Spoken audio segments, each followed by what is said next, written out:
So I flew out early in the morning on a Tuesday to Washington, and it was so cool to see all the mountains disappear, and then it's just Washington. And I actually got there on a really sunny day, so it was beautiful, and it was like sunny, and there's forest everywhere in this area. And my mission president was President Eaton, and he is now not the mission president anymore, but he was super kind, and he took us contacting around the airport. As soon as we got off, we didn't even have our suitcases yet, and he took us and had us pass out cards, and he had us lose that fear for talking to people and just being so outgoing with this gospel. And so I remember I was so eager, and I got my trainer, and it was kind of scary because she looked not very friendly, and I was like, oh man, I'm stuck with her for 6 weeks, this is scary. But she was the sweetest person ever, and she helped me through everything, and she kind of showed me the ropes of missionary work. And that night we went contacting for my first time as a missionary, and we were knocking doors, and it was pouring rain outside by this point, and it was cold. And I remember that not a single door was opened that night. And so I got home, and I was like, man, this is missionary work. Nobody answered the door. But I am so blessed to have that experience, because I realized that it wasn't them rejecting me, but it was rejecting my Savior. And it made me work so much harder to try to let people understand that this was not about me, this was not about my companion, and it wasn't about other people knocking on their door, but it was us trying to share Christ with them. And so that was my first day out in the field. So the federal mission is, I think, about 4 years old. It's really small. I think you can take 2 hours driving from one side of the mission to the other. One of my areas is it's near Seattle, so most people call it Seattle. So you'll see Seattle missionaries there. We have Spanish speaking, we have Korean and English, and they're working on Arabic or Tagalog. Yeah. Yeah, they're working on that. And there's Russian sisters that come in that cover other missions as well. So they're in all 3 missions that are right there, because there's a lot of Russian speaking people. It's very diverse. People there, you can go to Walmart and hardly anybody speaks English. Everyone's just speaking their own language, and it's crazy, and you learn how to introduce yourself in different languages, because you're knocking on people and you never know what language they're going to speak. There's a church on every corner, but they're not LDS. They're just different religions, anything you can possibly think of. It's just a very diverse place. So I served in Spanish, and so we had to cover a whole stake. And so while English missionaries had little areas in the stake, we had the whole stake. And our branch was really small. We had about, 20 families maybe. And so sometimes we'd get 74 people present in Sacrament. That was the great Sunday. I think the church is slowly growing there. They're having trouble retaining, and so keeping the members there. And so missionary work has been gone to baptizing and working with the members to retain. So missionary work with the members is everything in this mission, because they're working hard to get them to change their mindset from how can we help the missionaries to how can the missionaries help us. And so that's been really great, and that's been going on. I think there's about 6 or 7 stakes in this mission. I think really opening our hearts and really changing the mindset to, I'm a missionary, I'm here to drag you to church, but really become their friends and really develop that Christ-like charity for them, and let them know that you love them so much, and that you're there because you want to be there, because you were called to serve in this specific area, to go and find them and bring them back, or to go and help others. And sometimes you'll have times when you're at a less active's house, and you're not teaching, but you're serving them, and serve them in a Christ-like way, so that they could see that there is love there, even though you're not teaching about the gospel, because sometimes they learn more from our actions than from our words. I think the word of wisdom was a really big one. mostly because marijuana is now legal in Washington, and so a lot of people smoke marijuana, and the smell is kind of all over. So helping them understand that it's not a commandment just given so God can tell you what to do, but it's out of love and out of care for them and their bodies. I think marriage is another one. A lot of people are not married, and so helping them understand why and the importance of eternal families. That's really something we had to put emphasis on.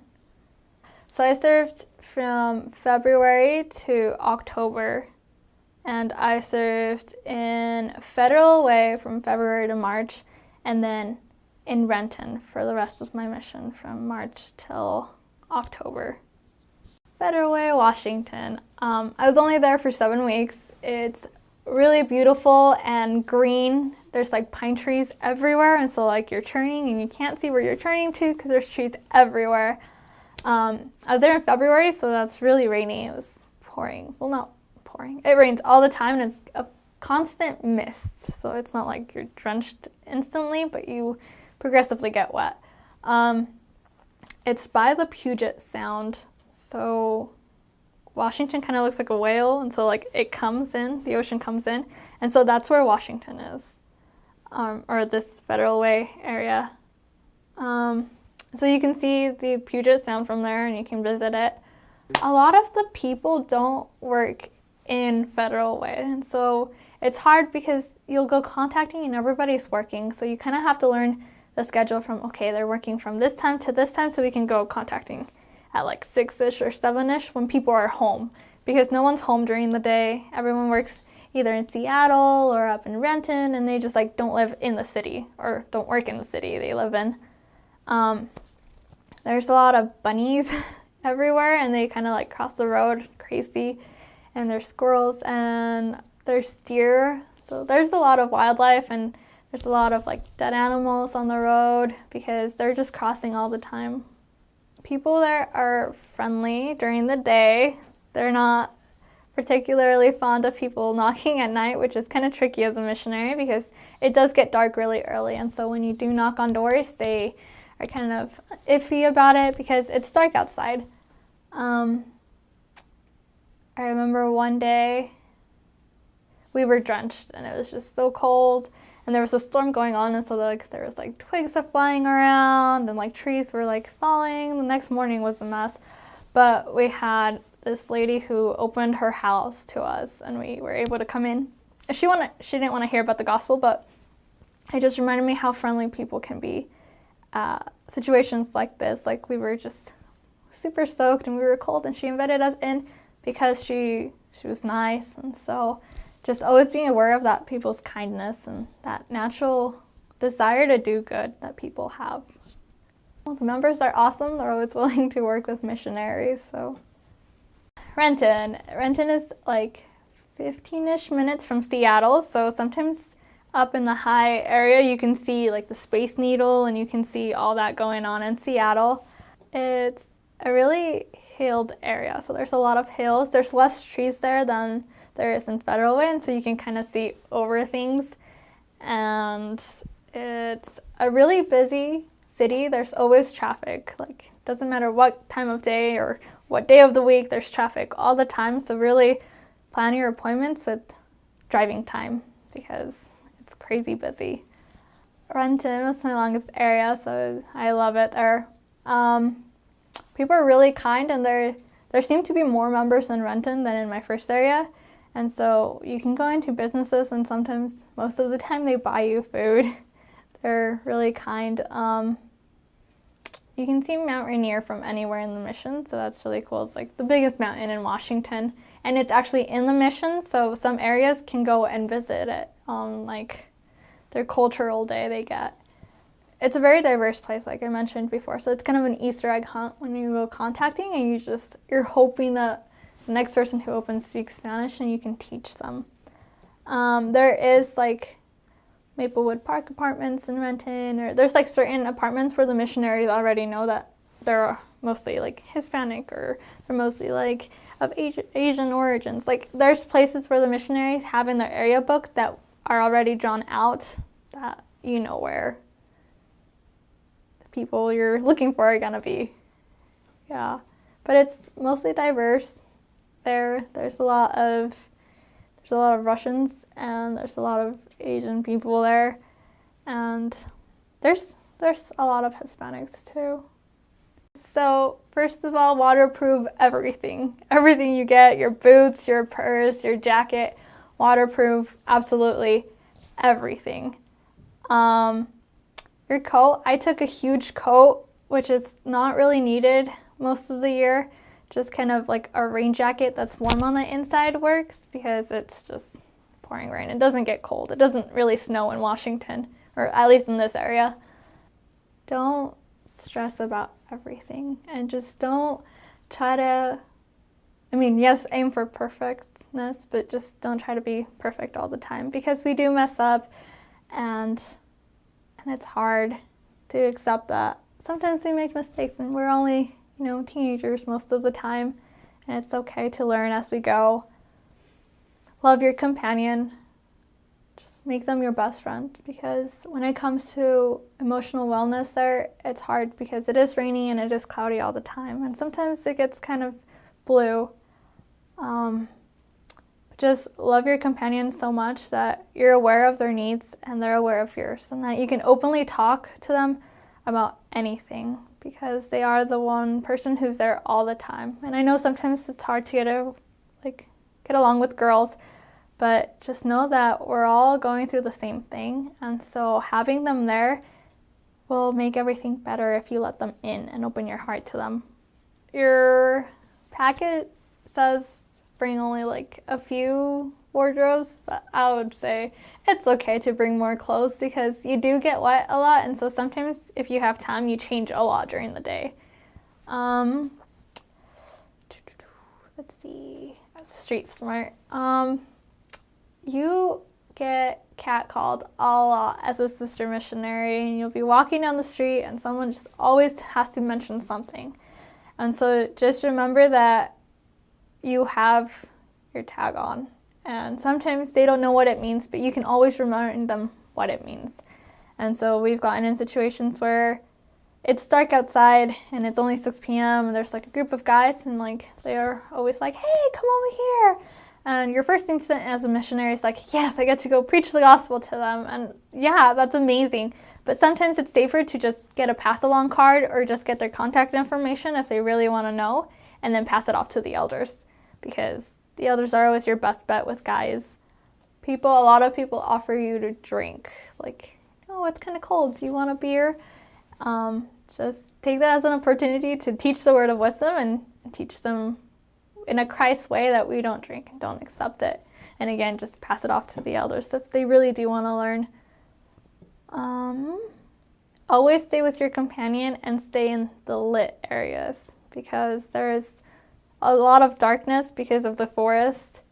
And so I think just use your common sense in situations where you just don't feel safe, and really pray to have the Spirit guide you on that particular area. And don't be afraid to pull over or stop walking or get off your bike and pray in the middle of the street to know if you should be there or not.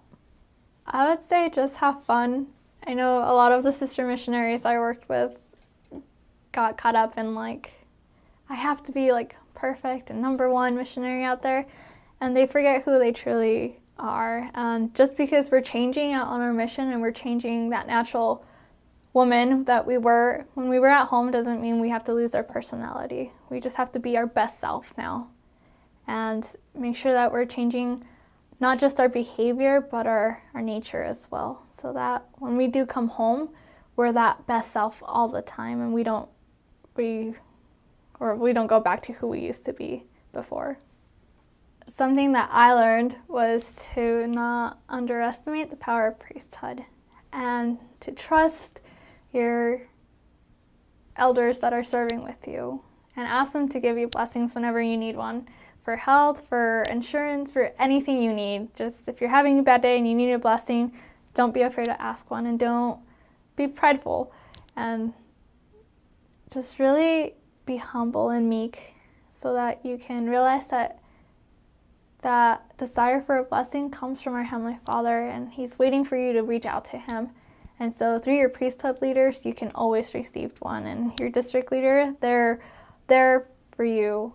And so you can ask them whenever to get a blessing. And it really does change and it really does help your life.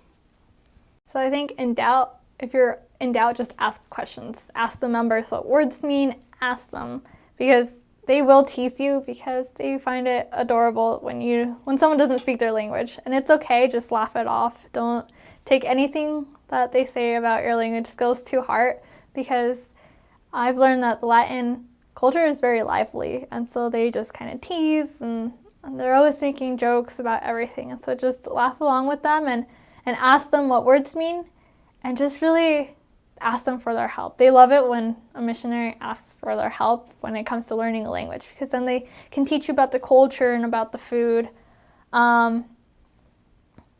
Food is so important to them. If they offer you food, you eat it all the time. They do get offended if you don't eat their food. And so just eat it. We came to this because we have like dinner from 5 to 6 and then you have to go proselyte. But we were getting offered so much food afterwards, like during member visits at 8 p.m. And they're like, oh, you should eat. And like we didn't want to say no because we couldn't accept food. And so we worked it out with the mission president that you can accept food as long as you're teaching, because they do feed you at all times that you show up to their house, and just eat everything, and ask them about it. They love sharing about their culture, and just don't get overwhelmed with it. Have fun. Speak Spanish as often as you can in the house, outside of the apartment. If you can get hymns in Spanish, listen to those. Those help a lot. But just have fun with learning this language and just embracing the culture and loving it. So I served I got called in January to the MTC. February I was in Washington. By late May, I got sick. I didn't know what was wrong with me. I had stomach problems, and I kept going to the doctors for a few months, and they just couldn't find anything. And then being sick all the time kind of messed with my emotional health as well. And so I got diagnosed with depression and anxiety, which wasn't fun. I had to visit a counselor once a week at least to talk about it. And I kind of kept pushing along as much as I could. I know my mission president asked me to come home a few times, but I was really stubborn and I refused to. And so I think I learned from that I probably should have listened to him sooner, and he holds the priesthood keys over the mission. And so whatever he says we should go with, because sometimes it gets worse if we don't. And so I pushed it off until October when I got really, really sick and I just couldn't keep up with the missionary schedule anymore.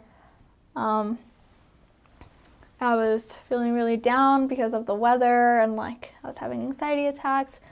I learned to really trust in my companion and really trying to describe what was going on in my head with her. She was a huge, huge support to me. Trusting her, and I think losing yourself in the work helps a lot. Coming home, I remember writing the letter to my mission president telling him I just couldn't do it anymore, and him agreeing to send me home.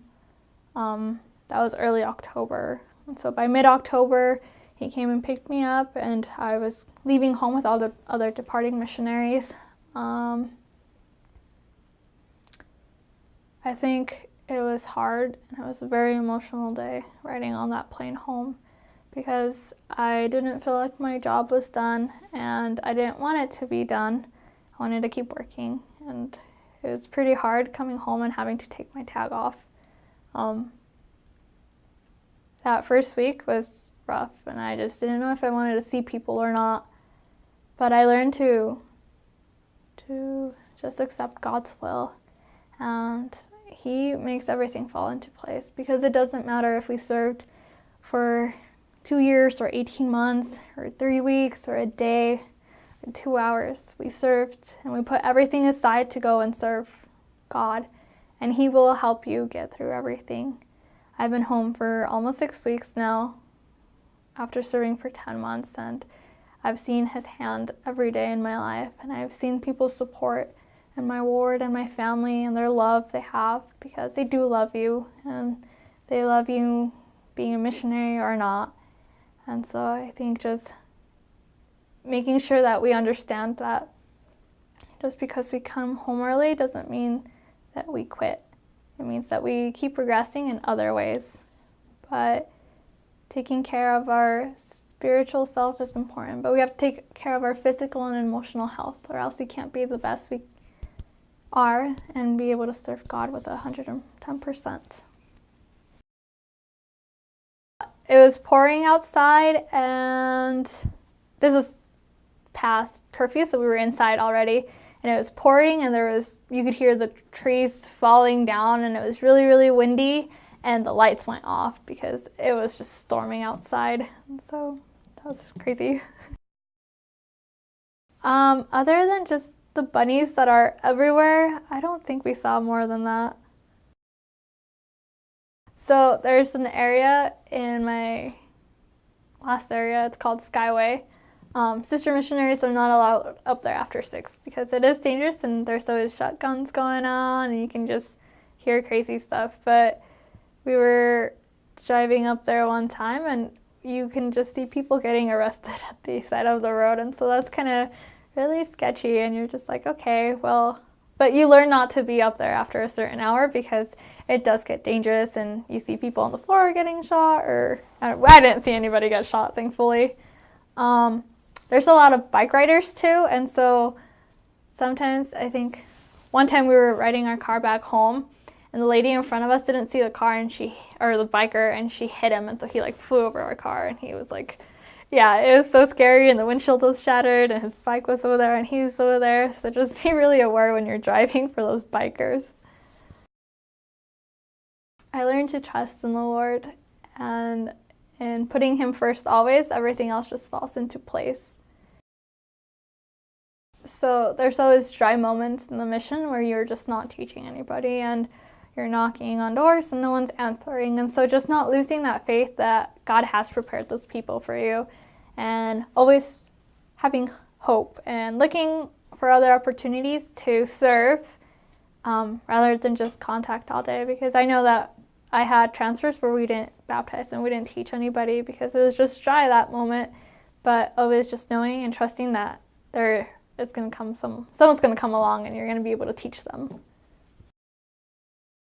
My first convert was amazing to watch her change. So we came in at a point where she had been drinking and had been a drug addict and had a little bit of a social autism and depression. She was just at a very low point in her life where she didn't even want to be alive anymore. I think I learned from not giving up on people just because they're at a bad situation. As we taught her, she was able to understand the atonement and then learn that God loved her. And so never underestimate the power of telling someone that they are a child of God and that He loves them so much, because this changed this young woman's life, and she was able to get baptized.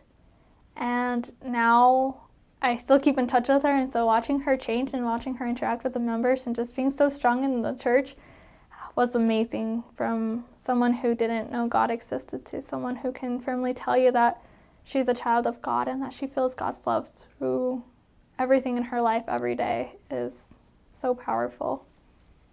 So you're probably super excited. You're opening your mission call. I know a lot of emotions go through you. Personally, my first emotion was really, Washington? Out of all the places in the world, know that God called you there for a reason and He needs you there. And so it's such an exciting time, and I'm sure every missionary goes through times when they're like, I'm a missionary, and then, oh my gosh, what am I getting myself into? This is so scary. But then you get back to that excitement. And so just try to keep that big picture in mind that you're going to be a missionary and it's going to be amazing. And this time is going to change your life. And Federal Way is amazing. You will love it there. You will grow in so many ways that you didn't know you could grow in. I distinctly remember the day the mission split, because we knew it was going to split and we were going to receive President Eaton and Sister Eaton. And my companion and I were at Coulon Beach contacting, and there was a word party or something. So we'd gone to the word party, then we went around contacting, and about 10 minutes into it, I noticed my name tag was missing. So I remember freaking out about my name tag being gone, and for some reason I thought like a clown would like pick it up and wear it because there was clowns on the beach because other people were having parties.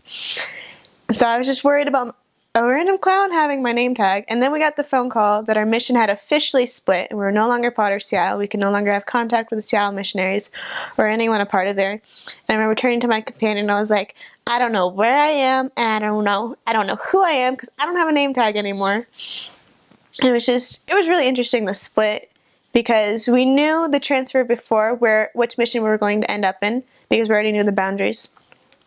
So I already knew I was going to end up in the new mission, the Federal Way mission, and that my old companion was going to be in the Seattle mission. So that was kind of hard because I know I wouldn't be able to see her. And the Seattle missionaries were no longer to have any contact with us. They couldn't write to us or email us.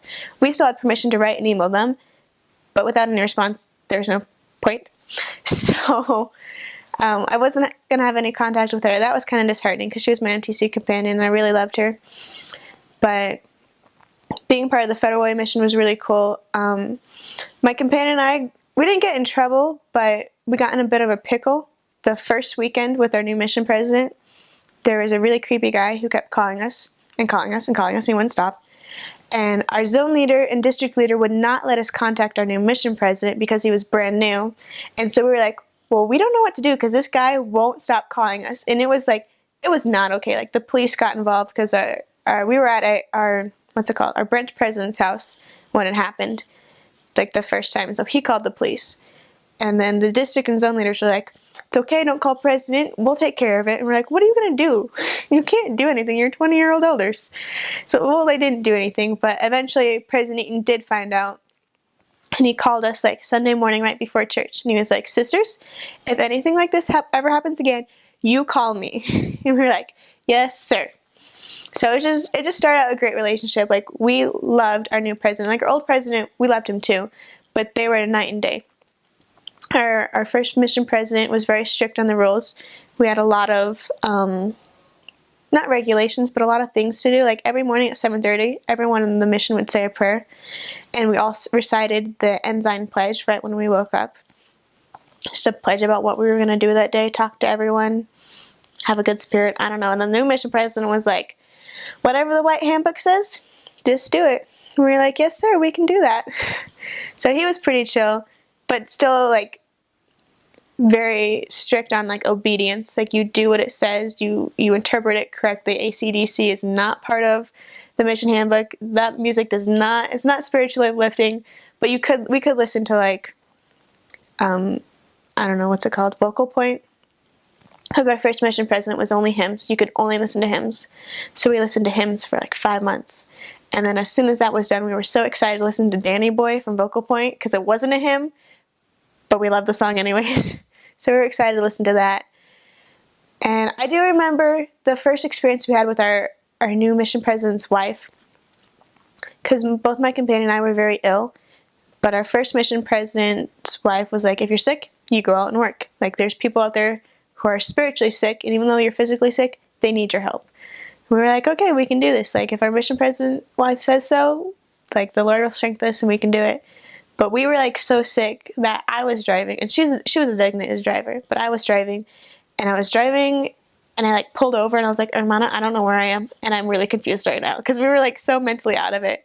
So we called our new mission president's wife, and we were like, we're really sick, and we don't know what to do. And she's like, well, good heavens, go home and get some rest. And we're like, we can do that? She's like, yeah. We're like, thank you. And we're like, we love our new mom and dad. They're so great. I remember on the airplane on the way to Washington, I fell asleep on the tray, and the elder next to me started taking random photos of me sleeping. And then I woke up, and I had a huge bruise on my forehead from sleeping on the tray. So my new mission president got to greet me while I had this great big mark on my forehead. And then we went to the mission home, and I remember he gave us a rundown of all the zones that we could serve in. And I remember when he said Maple Valley, I was like, that's where I want to go. But I had no idea where I was going to go. Maple Valley just sounded like a good place to go. And then we get interviewed, and then we met our first companion. And I knew the moment that he called up the trainers first. So I knew the moment that he called up my trainer that she was mine. It was really weird. Like, when you're a missionary, you're really in tune with the Spirit. Even though it was like my first day in the field, I knew like exactly who my companion was and where I was going. It was the weirdest thing. So he called her up. It was Hermana Lovelace. He was like, Hermana Casper, this is your new companion. You're going to Maple Valley. And I was like, I knew it. Called it. And then we drove out to Maple Valley, which was like an hour away from Mercer Island, which is a really nice island. It's very classy. But so we get into the field. We have an appointment, so I don't think we even go home. We go straight to the appointment. It's a dinner appointment with this American family and a part-time Spanish family. And the American family doesn't speak any Spanish, so we're having to like translate between the Hispanics and them. And I don't speak any Spanish either, so I'm sitting there like completely silent, like not saying anything. And I remember, I think his name was Jose, and he kept turning to me and trying to say in like his broken English, like, it's okay, you can talk. And I was like, I know, but I don't know how to say anything. And then after we ate dinner with them, and then we taught a lesson about eternal families. And I remember not knowing how to say anything about eternal families in Spanish, so I was just like talking with my hands. I was trying to talk about like a ceiling, and I just kept doing this, and I was like, does this make sense? ¿Me entiende? Like, you're forever linked. And they just like looked at me like it was weird. But I mean, it was a great first experience. None of them hated me or laughed at me. They just kind of like gave me this weird look.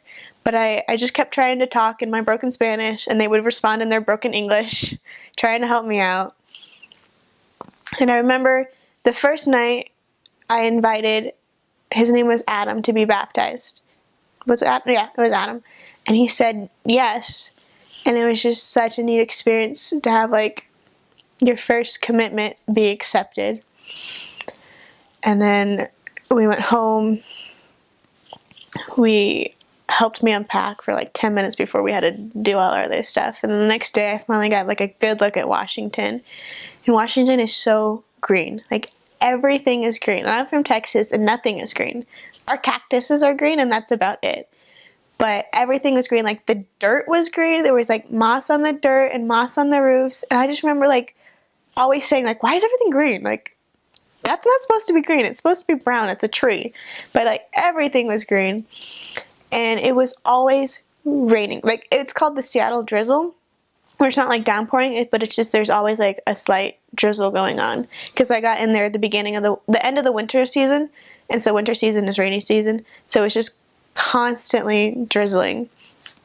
In Texas, when it rains, it downpours like 3 times a year. And so I was like expecting a downpour, because they always say it rains in Seattle. But it's just like a constant drizzle, and there's no thunder or lightning. So that was a culture shock for me, because I'm used to thunder and lightning. And it was, I don't know, it was crazy. The first week you're completely lost, but you're like a deer in the headlights, so you're confused, but you're also a really excited puppy dog that like wants to talk to everyone and say everything that you just learned in the MTC. But since you're nervous at the same time, you can't get all your words out, and then you just end up like making a fool out of yourself for like the first month. And your companion's just like, yep, this is my greenie. She follows me like a puppy dog, because you're confused because you don't know what to do, and your trainer doesn't know how to tell you, because they can't tell you everything to do.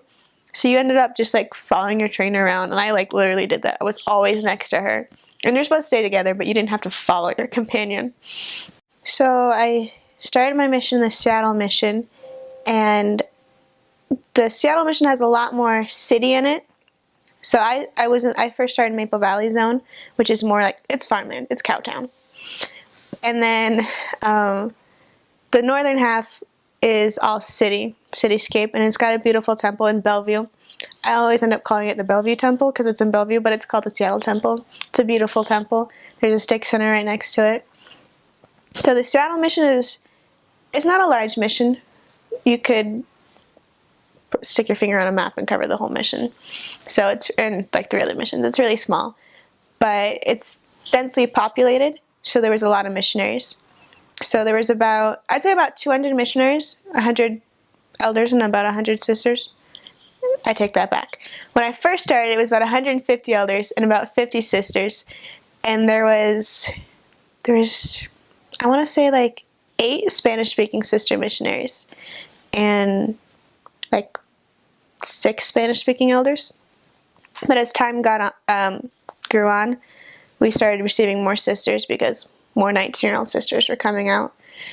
So then we went about even 100 sisters, 100 elders before the mission split. So being a Spanish-speaking missionary, we had the best of both worlds. So we got to go over to the Hispanics and eat, but also the English-speaking members would feed us too. So we got like the traditional like roast beef and carrots and potatoes and all that. And then the Hispanics food was great, but like the first couple weeks I got really sick off of it because I was not used to Hispanic food, and it's really rich and it's just different than our American food. And my dad told me right before I left, he was like, if they put food on your plate, you eat all of it. And I was like, yes sir, I'll do that. And once you eat all of it, they put more on your plate. And that's also what my dad said. And he's like, if they offer you more food, you eat it. Like, you eat whatever they give you. And so like the first 2-3 weeks I was so sick because I was just eating all their food, and I finally figured out how to like slow down my eating because I was a hungry kid, because I was like running everywhere, and you burn a lot of calories and you get food and you just want to gulp it all down, but you eat it too fast and you get sick and it's too rich.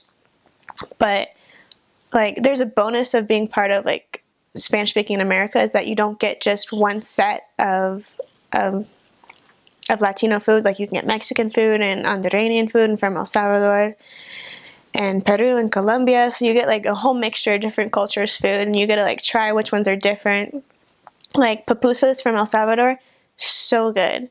But then like just Mexican tacos they're the whole other world. They're so good at the same time. And the food is just so rich, and you have to eat their food and like it or they get offended. And I think one of the things I loved about it was learning how not to eat with utensils. You just eat everything with tortillas, especially like Mexican style. Whatever they give you, you can eat it with their tortilla. And so that was fun, like to learn the new style of eating. And I remember one time my companion and I were cleaning this lady. We were doing her dishes, and she had so many forks, and we couldn't understand why she had so many forks. And we didn't say anything because we didn't want to like sound racist, but her son was doing the dishes with us, and he was like, Mom, why do we have so many forks? We eat everything with tortillas. I was like, that's what I was thinking. But I mean, their food is great and rich, and you eat everything with tortillas. And then it's kind of hard transferring from like one country's food to another. So like I was used, one area we all only had Mexican, so I was used to eating Mexican style. And then I got moved, and there were more Peruvians and like Colombians there, and they eat more European style with like silverware and forks and stuff. And I got really confused because like I was like, where are your tortillas? I don't know how to eat your food properly without tortillas. So serving with different cultures, you have to learn which culture does what and not try to combine them. Like we would even have Tongans and Samoans that we got confused on the mission, and they didn't like that because they don't even like each other. So if you called a Tongan a Samoan and a Samoan a Tongan, they'd get mad at you. But with like Hispanic culture-wise, I think it's more in the language. Their culture is basically the same, but language-wise it's different. There's like some words that you can say to Mexicans that aren't offensive, but if you say it to a Colombian, they will be really offended. And so that was difficult to learn because you don't think about it when the Mexican teaches you, and you turn around and speak to the Colombian and they get all offended and you're like, wait, what did I say? Then you have to learn like which words are appropriate for people from different countries. And one of the biggest culture shocks is probably their giant sense of family. Like even Mormon culture has a good sense of family, but I think the Hispanics understand it a lot more fully than we do. Because they always live near their family. Family is always over. They would do anything for family. You can just see their love for their family at all times. There was one lady we were teaching, and her husband was I think he was in immigration. And you could just see how heartbreaking it was to her. Even though like her mother-in-law and her sister-in-law and her sisters, they all like lived in the same trailer together. Without her husband, it was just really difficult for her. And so family is a huge thing to the Hispanic culture. Like, it doesn't matter which country, Latino country you're from, your family is first and foremost, which really stopped the progression of a lot of families, because if the father wasn't into it, then the mother, even though she like really wanted it, she wouldn't progress because she wouldn't do it without her husband, and like vice versa too. So it's very difficult to teach like half of an Hispanic family. You have to teach them all because they won't do it separately. And it'll break up a family if you try to do it. I've seen so many families being broken from the gospel. I mean, that sounds bad, but they'll abandon you because Catholicism is also a big part of their culture. Like the Virgin Maria, she's their mother. They love her so much. And so when you try to tell them, like, she's not exactly that important, they break down. It's like you're telling them that their mother is not their mother, and that's something really hard for them to understand. So that's something you have to very carefully address, is the whole saints and the Virgin Maria. That's something that's going to take a while for them to back down from. Like, I still know, I have friends that have been Mormons for like generations, and they still wear like rosaries and stuff because it's part of their culture so strongly. They don't even see it in the religious factor, just as in it's part of their culture. So they're huge on Catholicism, huge on family, and not huge on time. They have no sense of time. It's so funny because the Mormon Standard Time is 30 minutes late. The Hispanic Mormon sense of time is like an hour and a half late. And then you're like, where have you been? And they're like, oh, I don't know, I just woke up. And you're like, it doesn't work because church started half an hour ago. And we'd have to tell investigators and stuff like, oh, church starts at 9 and it really starts at 10. That way they'll show up on time. But they don't have any sense of time. Life is just whatever happens, and they go with the flow. And they're really chill about it. But it was a little difficult. You have to have a lot of patience with time because if a lesson at church starts at 12 and they don't show up till 1 o'clock, sometimes you just gotta roll with it because you can't get mad every time or you're just gonna be mad all the time. So my very first area was very rural, very farmland, lots of farms, lots of cows everywhere, and lots of trailer parks. And I'd never been to a trailer park before back in Texas. I grew up in the city. We didn't have trailer parks. So the first time my companion brought me to a trailer park, I was like, what is this? Where are we? And it was a big shocker for me to see people living in the state that they did, because these trailers are not made anything like houses. I mean, there could be a hole in the floor and you could see all the way down to the ground and it wouldn't bother them. I mean, they were run down and some of them were gross. Some of them were pretty nice trailers, like they dressed them up and they looked really nice. But just seeing all these Hispanics, they lived in pockets. So there'd be a trailer park here and a trailer park here and a trailer park here, and they were always like all Hispanics and then like random white people. But we knew exactly where the white people lived. But just seeing all these Hispanics live in these trailer parks was a big shocker for me. Because I was used to houses or apartments, and then trailers were different. And I really felt like I was actually in Mexico or something with all these trailers. And some of them, Hispanics love bright colors. So you'd go to a trailer park and there'd be like a bright green trailer or a bright purple trailer or a bright pink one. I mean, they loved their colors. So they all lived in trailers. The social economic status was a lot lower. Most of them were illegal. But Washington's a great place to go get your license as illegal because you don't have to have like a birth certificate or anything. So that's why there was a lot of illegal immigrants in Washington. So that was hard to work with because sometimes your investigators would disappear because they'd be in immigration or in jail because they got caught because they were illegal. But you just kept working with it. You just kept finding more Hispanics after your other ones were in jail. So a lot of them worked in construction or landscaping or on farms. And it was really hard for them because that's a lot of physical labor and a lot of time that you have to put into it. So they spent less time with their family and more time at work. So when they did have time with their family, they really didn't want to share their time with the missionaries. And it was hard to help them see like, what you're doing with us and your family is going to benefit your family so much more than you just working. And a lot of them worked on Sundays, and so that was very difficult. It was very difficult to help them see that God would provide more for them than their measly little job. Because, I mean, they were doing the best they could, but being an illegal immigrant, they can't really get good jobs. So they would do what they could. And we try to help them see that God will help you so much more if you just come to church, if you just, read the scriptures and do all the things you're supposed to do instead of spending time working, doing the things for God. He'll provide for you.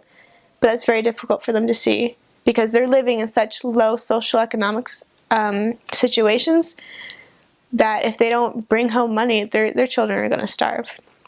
And so many of them were already on like church welfare, going to the bishop's storehouse, that they're like, I can't see how me not working is going to help my family. So relatively, the Federal Way mission is pretty safe, except for a few certain areas. Like in the zone of Renton, up north, near Skyway, near Seattle, is very dangerous. The sister missionaries actually have a curfew there. They can't be there at night. But I had one companion that didn't like the curfew, so would be there at night, and the zone leader should come and kick us out because that was their area. But, I mean, Skyway was dangerous. I mean, there was gunshots all the time, so you just have to be careful who you talk to. Really pay attention to the Spirit, because He will keep you safe. But also, at the same time, don't be dumb. Use your common sense. If the zone leader says, don't be there after 5, then don't be there after 5. And then the city of Federal Way was also very dangerous. The first time I was there, I wasn't even serving there. We were there for a Thanksgiving activity, and our car got broken into, and they took all my stuff. So that was my very first experience of Federal Way, was being robbed. When I heard I got called, or was being transferred to Federal Way, my first thought was, I'm going back to the place where they took all my stuff. And they literally, they took my bag, which had my scriptures and my camera and my cards and everything. Which was kind of cool at the same time, because it was Thanksgiving Day when I got robbed, so I got to call my parents and be like, hey, I got robbed, but I need you to close all my bank accounts. So I got to call my parents on Thanksgiving Day because I got robbed in Federal Way. But then I got back to Federal Way. And Federal Way, it's a beautiful city. It's right next to the Puget Sound, but it's very sketchy at the same time. There's so many places you should not go to at night. And they'll definitely tell you when you get there, like Mariposa is a place, don't go there at night. People get shot there all the time. People got shot and killed there when I was there. Probably when you go there too.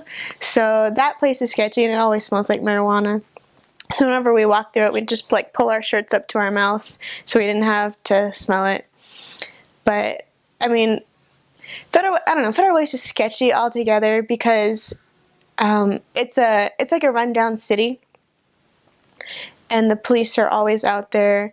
And you always are running into people that have tattoos everywhere. And so my companion and I, we asked an old gang member that was now a member of the church, tell us about tattoos, how to read tattoos and stuff, so that when we're talking to people, we know who are more dangerous than other people. So he gave us the whole rundown, if you have spider webs on one elbow, it's 10 years in jail, but if you have it on the other one, that means 20 years in jail. And so, the teardrops on the face too, left side, right side, you killed someone in your family died. And so when my companion and I were talking to people, we would search them up and down for that tattoos. Is he safe to talk to? Is he not safe to talk to? Because Federal Way it's a big drug city too, so it was very sketchy. And the companion that I was with, she was easily scared of anything. So we would be talking to someone, and then 10 seconds later, she'd see something that would catch her off, and she would just start walking away because she was so scared. And I was like, wait, where are you going? We're talking to this person. But it was a sketchy place. You could get in trouble very easily. We'd had people come up to us, be like, hey, can I borrow your phone? And we felt bad because we'd have to say no, because we didn't know if they were calling to get their drugs, or if they were just going to run away with our phone. You can walk around Federal Way, the city of Federal Way, because you can walk anywhere there. Everything's in walking distance. But at night, it's a lot more sketchy, and so you have to be careful where you're going. There's an A-line bus that goes straight up and down through Federal Way. That is very easy to take. You can go anywhere through there, and it's a great place to talk to people contacting on the bus. Because as a Spanish-speaking missionary, especially a female, you get a car in every area. Well, when it was like that when I was there, and so it's very easy just to drive to all your places and not talk to anyone. But you're commanded to preach the gospel to everyone. So sometimes you got to get out of your car and walk around and talk to people. And so the A-line bus is a great way to do that, because it'll take you up and down Federal Way. It'll take you anywhere, really. It's a lot harder to dress as a sister missionary than it is an elder, because you just put on your suit, put on your tie, and you're good to go. But sister missionaries, it's a lot harder shopping for it too. I would suggest going to the Goodwill or the DI, because the things are cheap. They're not as fashionable, but honestly, your sister missionary, as long as you look the part and are clean and orderly and are representing Jesus Christ, you're okay. You're not there to represent yourself. You're not there to represent your own fashion style. So you're there to represent the Lord. So as long as you're clean, you're good. It says skirts should go to the knee, cover your knee when you're sitting and standing, but honestly the skirts are a whole lot better if they're like those unflattering like A-line skirts that go like mid-calf, because they're so much more comfortable and you don't have to worry about anything. You can just go about your day. I mean, we had a couple pencil skirts that we would wear a couple times, but then you're worrying about what's visible when you're sitting. It's hard to get in and out of the car. You can't chase people down the street, because you will chase people down the street, you know, if you're doing the missionary work right. You will run after people. It's hard to do that in a skirt. That's tighter, but if you have those beautiful A-line skirts, it's a lot easier. In Washington, you're going to want a raincoat. My companions and I would wear these long black trench coats, and we looked pretty creepy, but they were the best things ever because they kept you warm and they kept you dry because it rains a lot. Also, waterproof shoes are a great thing to wear. I didn't bring any. I wish I had. But in Washington, the Washington Federal Way Mission, your rain boots have to be like a plain, solid, neutral color, like black or gray. So don't get fancy because you can't wear them. You also can't wear cowboy boots. I tried that. But buy cheap clothes because they're going to get ruined fast. Don't bring anything on your mission that you actually want to wear afterwards, because it's not going to last that long. About halfway through your mission, you're going to go shopping and buy a bunch of new ugly clothes. And so that's all you're going to have when you go home. That's all I currently have right now, just a bunch of ugly missionary clothes. But you don't want that many clothes too, because you have to pack up everything in 3 suitcases. And honestly, mission's not about what you're wearing, it's about what you're teaching and the message that you bring. So don't worry, as long as, you know, everything's covered and you're clean and you're orderly and you're pretty. But, I mean, you can be as frumpy as you like, no one really cares. Sometimes I was dressed like an old mom from the 90s. They said I looked like I was from, not Eager Beaver, that one TV show. I don't remember anymore. But that's about it. So one of my very first converts his name was Hector, and I remember tracking into him. He'd never spoken to missionaries before, and he had just moved from California to live with his mom. And we knocked on his trailer, and he says he normally never opens the door. He usually looks to the people, and if it's someone he doesn't know, he doesn't answer the door. But he forgot to look at the people this morning. So he opens the door, and he's a very scary man at the beginning if you don't know him. So he opens the door a crack, and he stares at us, and he's just like, "What do you want?" And so we're like, "Well, we're the missionaries from the Church of Jesus Christ, the Latter-day Saints," and we're speaking in Spanish. And he opens the door more and he goes, "Stop right there. Your Spanish sounds forced and it's not good." And my companion and I were just like looking at each other and I don't know. It's hard when you're learning a language and someone tells you that it sucks, because then you're just like, it determines you and you don't want to speak Spanish anymore. So he totally scared us on that aspect, don't speak Spanish to me. And one time we said si se puede to him, but apparently that's the Mexican motto that only the Mexicans can say. So he was really criticizing our Spanish and everything we're saying. So we were really terrified of him. And we were like, we'll just leave now. But he's a very easy person to talk to. So we're just chatting it up with him. We start talking about the Book of Mormon. He says, "That's okay. I'm reading another book right now." And we're like, "Well, you can read both of them at the same time. This one's a lot better than what you're reading."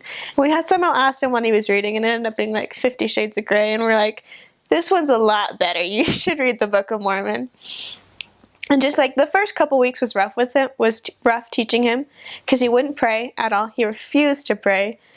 And it was hard to keep a lesson with him. One time we showed up on, I think it was our second lesson, it was a Sunday. We show up and he's driving away, and so we chased down his car, because it wasn't that far. And we were like, "Where are you going? We have a lesson."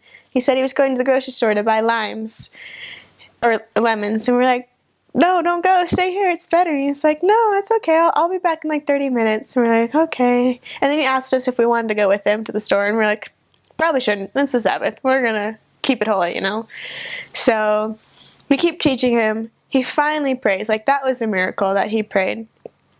I didn't get the whole respect thing sometimes with his prayers, because it was not that it was new to him, but it was new to him at the same time. It's a different culture. It's a different religion. And so it was really fun teaching him, seeing him progress, seeing him really just dive down deep into the gospel and to accept it. And he's a person that if he's going to do something, he's going to do it 100%. So the first couple months or first month or two, he wouldn't even walk onto church property because he had not committed himself to do it. So he wouldn't come to church, so we tried to have lessons at church, and he's like, no, I'm not going to your building. And we're like, come on, Hector, just walk into the building, just feel the Spirit. And he wouldn't do it, so we just kept teaching him outside on his porch because his mother wasn't always home. So we would teach him, and then finally he came to church, and we had a lesson outside of the church at the pavilion.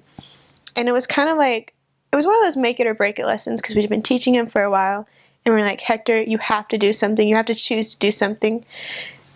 And I remember at the end of the lesson, all I really remember is the prayer that he said. And he said, Heavenly Father, if I don't see these two sister missionaries again, like, bless them for the rest of their lives. And it was such a great experience, such a great moment. And at the moment, we felt like we would never see him again. So we were really terrified because he was so close. But then he came to church, and after that, he never missed church again. Well, he probably did, but he kept going and coming, and we were so excited. And he was coming to our English class, and he was helping us teach English, and it was getting really far. And he was so close to accepting a date to be baptized. And then I got transferred. And I was so upset because he was so close, but I kept in contact with the sister missionaries that were still there, so they were keeping me updated on Hector.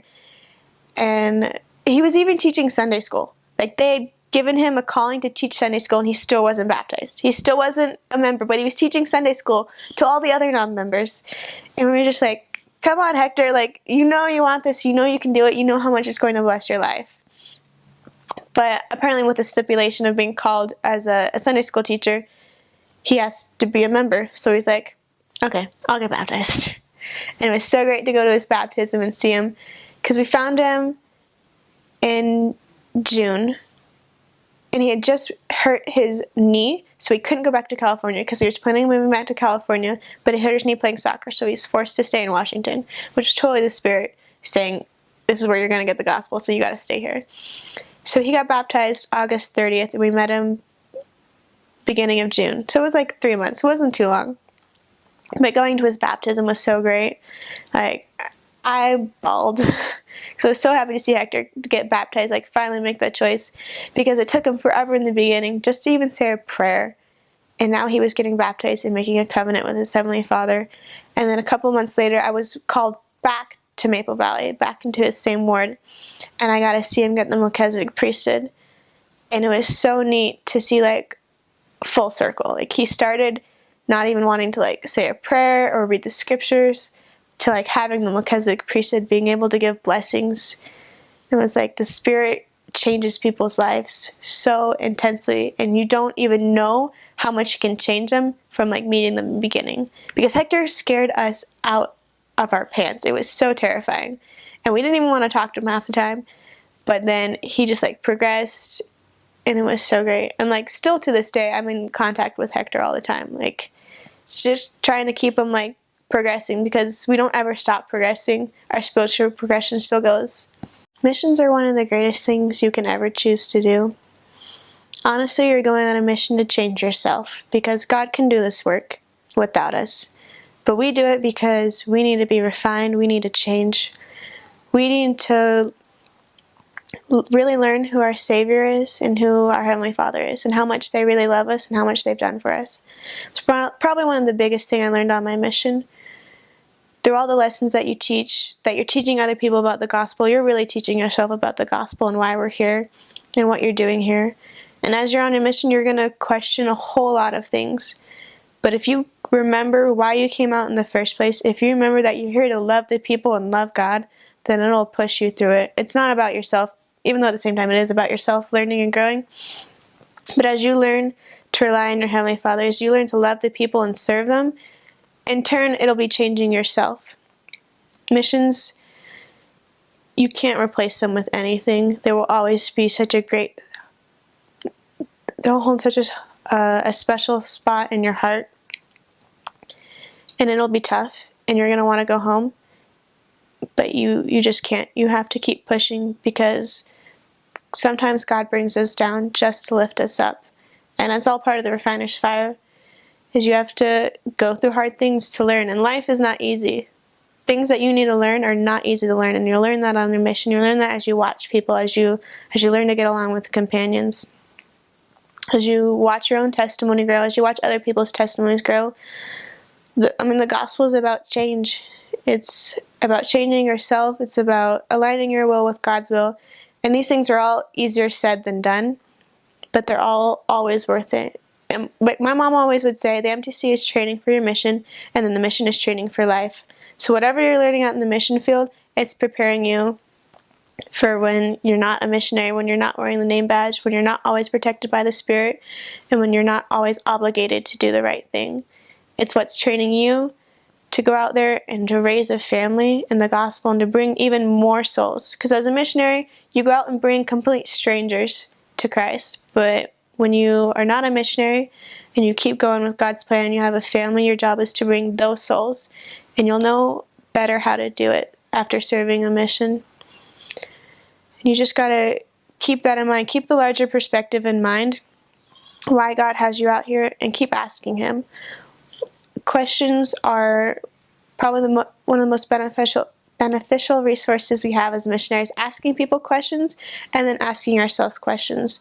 I had a bishop that once asked me, "What do you know about God that no one's ever told you, that you've never read in the book?"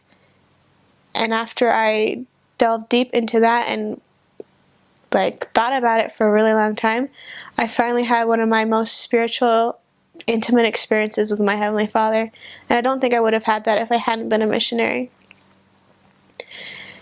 One thing to remember as a missionary is to always be prepared, always be studying. Don't think you can just go out into the field and teach. You need to study, you need to prepare, and you need to always wear waterproof shoes.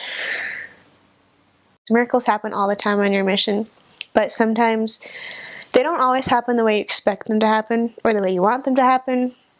But I remember one time, my companion and I were new to the area. I'd been there like a transfer before she had, and we didn't have that many investigators, so we did the best thing we could, which was tracting. So we went, drove 30 minutes away from our apartment to a place that hadn't been tracked. It was brand new to us, and the sisters that had been there before, I didn't have any records on it, so it was brand new as far as we could tell. So it was snowing that day, and we tracked, I think it was a Friday, we tracked there for 4 hours, got nothing. And the next day we tracked there for 6 hours, still got nothing. We met a bunch of random, crazy children of God, but no one was interested. No one was giving us their information or hey, you can come back. But I do remember one house in specific that we went to, and there was cat feces and plates and food surrounding the house. But we were gonna knock on it anyways, and we were going off the 20 seconds of courage from Bublada Zoo, because the elders that were just brand new had brought that to our district meeting, and not the movie, but just the 20 seconds of courage, the motto, everyone just have 20 seconds of courage. If you can last 20 seconds, you can do anything. So we're okay, 20 seconds at this door, because it smelled rancid. We wanted to puke. So we get up to the door, we knock, we wait 20 seconds, and as soon as 20 seconds are out, we run away from the house, because it was rancid smelling. And as we're running away, we ran into this guy and his Labrador Retriever, who actually lived at the house. So we tried to talk to him for as long as we could, as long as our nose would let us, but he didn't smell too good either. So we were talking to him, and he was the only person that didn't specifically say no, that the missionaries couldn't come back. But he didn't say yes. So we wrote down his information anyways, that we could capture, because missionaries we're pretty creepy. We're stalkers.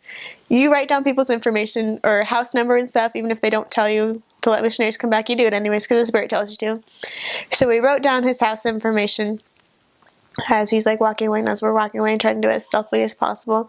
We pass it on to the English-speaking missionaries. And then about 6 months later, I get a letter from the companion that she had stayed in the area and I had left. And she was like, "Do you remember that smelly house we went to with the guy on the outside?" And I was just like, "Yeah, so what?" And she's like, "He and his wife just got baptized yesterday."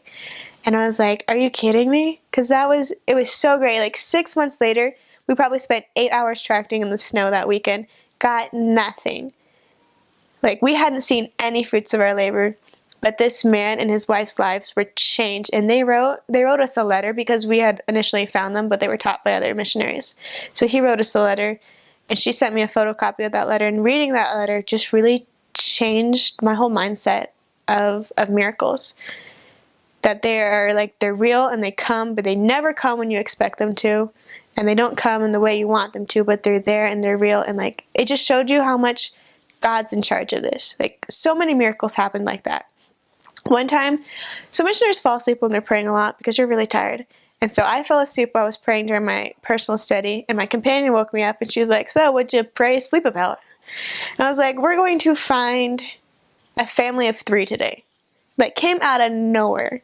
And she's like, "Okay, we'll find a family of 3 today." And so we went to our first appointment with the member, and she said the closing prayer. And in her prayer, she specifically said that we were going to find a really cool man that day. And we were like, well, I hope he's part of the family of 3 that we're going to find. So we continue on with our day. We get to this apartment complex. We're meeting with this really sweet lady that has gone through a whole lot of things. And it was a miracle that we ended up at our apartment, because our first 2 lessons fell through. And so we were just like, let's go see her. We haven't seen her in a while. So we went and talked to her. We talked with her. And then right when we were leaving, she was like, would you sisters mind taking out our trash? And we're like, no, we wouldn't mind at all. We would love to. So we take out our trash. As we're walking to the dumpsters that we couldn't even find, it took us forever to find them, this man pulls up in his car, and he's like, excuse me. And we're like, yeah, what can we do for you? And he's like, I really just wanted to know what happened to that building behind us, because it had burned down like a month ago. And we're like, well, it burned down like a month ago. He's like, oh, okay. Well, I really didn't want to ask you about the building. I wanted to ask you about your church. And we're like, you could have started with that. He's like, I see you guys all the time, and I want to know, like what's the difference between the Mormons and the Catholics? And since he was in his car and we had an appointment to get to, we were like, okay, well, we can come by your house and, talk to you more. So we set up an appointment, and before he drives away, I was like, wait, do you have a family? Like, do you have a wife and kids? And he's like, yeah, I have a wife. And I was like, how many kids do you have?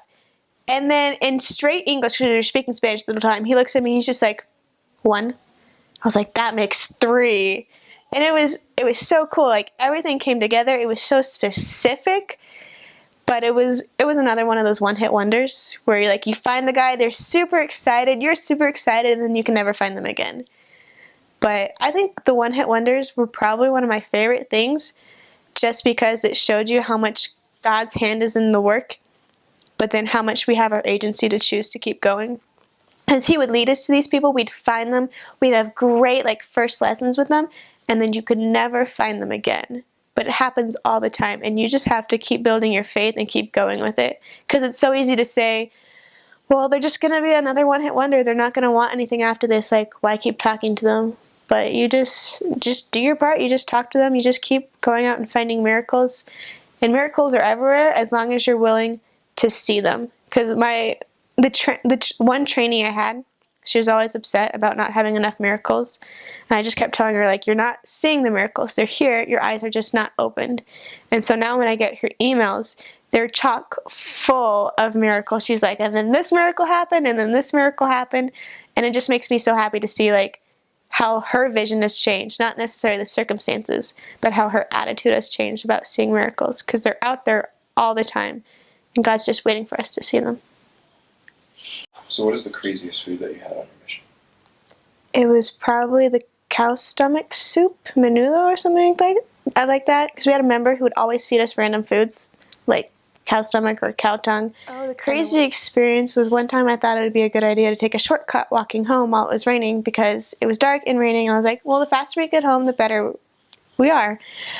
But I ended up taking us through this field, and it was raining and windy, and there was a bunch of creeks that had filled with water, and my companion at that time was really short. So we had to wade through these creeks and run through them, and by the time we got home we were soaking wet and freezing cold, and I don't think she liked me much after that. Greatest life lesson learned was probably just that God is there. He's always simply there, and He always loves us no matter what, no matter who you are, no matter what you've done. He's always there, and He will always love us. And because He loves us, He has a plan that involves Joseph Smith, Jesus Christ, the prophets, everything. For me, that was the greatest life lesson learned. The best skill you gained? Being able to talk to people and knock on random doors. The craziest weather? When it hailed after church and it was sunny the moment before. Hardest experience was probably being trained and having to like humble myself and having to work with people. I mean, it's my first 12 weeks in the mission field. I didn't know what a being missionary was. I didn't know anything. And it just all came together. That was super hard. The best mission prep advice you can Learn to rely on your Heavenly Father. give. The best advice you can offer to recently returned missionaries. Keep relying on your Heavenly Father. Alright, funniest language mistake. So it's not really a mistake, but we were at dinner one time and I didn't know very much Spanish, so I didn't know what else to say. So I just kept repeating 3 things over and over again. I would say Dios sabe todo, which means God knows everything, or excelente, which is excellent, or what was the other one? Dios sabe todo, excelente, or those are the only 2 I remember. But I just kept saying 3 things over and over again, and no one would ever let me live it down.